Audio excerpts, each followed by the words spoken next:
يا بني آدم إما يأتينكم رسل منكم يقصون عليكم آياتي فمن اتقى وأصلح فلا خوف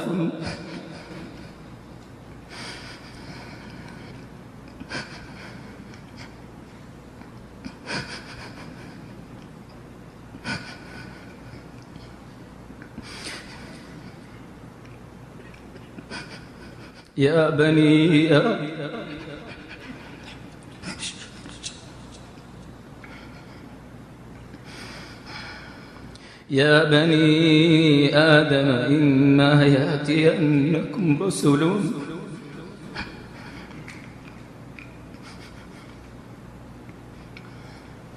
يا بني آدم إما يأتينكم رسل منكم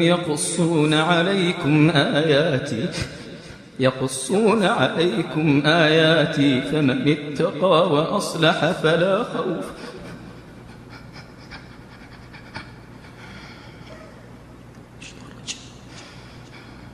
يا بني آدم إما يأتينكم رسل منكم يقصون عليكم آياتي فمن اتقى وأصلح فلا خوف عليهم ولا هم يحزنون والذين كذبوا بآياتنا واستكبروا عنها أولئك أصحاب النار هم فيها خالدون